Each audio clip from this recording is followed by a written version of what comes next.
Europe 1, 8h-5, Thomas Soto. Ne surtout pas oublier que le 7 janvier dernier, les équipes de Charlie ont vécu l'enfer et que les frères Kouachi ont laissé 12 cadavres derrière eux, 12 cadavres et des dizaines de traumatisés. Bonjour Danny Cohn-Bendit.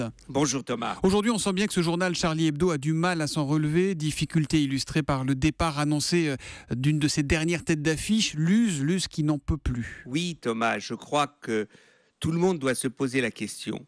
Les journalistes de Charlie Hebdo ne voulaient pas être des héros, c'était des journalistes, ils ne voulaient pas être des missionnaires, ils n'avaient pas de mission, ils voulaient simplement parler et puis c'est défier l'actualité, c'était donc des défieurs professionnels. Mais après le 7 janvier, ils ont été mis dans une situation intenable, insoutenable, et je crois qu'il ne faut pas trop leur demander parce que Charlie ne doit pas porter tout ce que la société française est incapable de porter. On a mis trop de choses sur les épaules de Charlie Hebdo ? Oui, absolument, c'est une projection, on a fait une projection. On en a fait les maîtres justement de la lutte pour la laïcité, les maîtres de la lutte pour la liberté. Non, ce n'est pas possible. Un journal, quel qu'il soit, des journalistes, quels qu'ils soient, ne peuvent pas être ce symbole à eux tout seuls. Donc laissons Charlie redevenir Charlie Hebdo et d'être plus Charlie. Charlie Hebdo doit être peut-être un Charlie Hebdo revisité, un Charlie Hebdo se modernisant,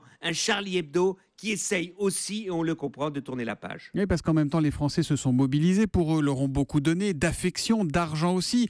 Donc il faut que Charlie Hebdo vive, c'est important. Oui, c'est important, mais il faut que ceux qui veulent faire Charlie Hebdo, qui s'en sentent capables, définissent ce Charlie Hebdo. Ce n'est pas les Français, ce n'est pas notre attente, ce n'est pas l'attente des médias qui doit définir Charlie. Et surtout, ne leur reprochons rien. Je trouve que l'attaque de Madame Bougrab contre Luz est vraiment indécente.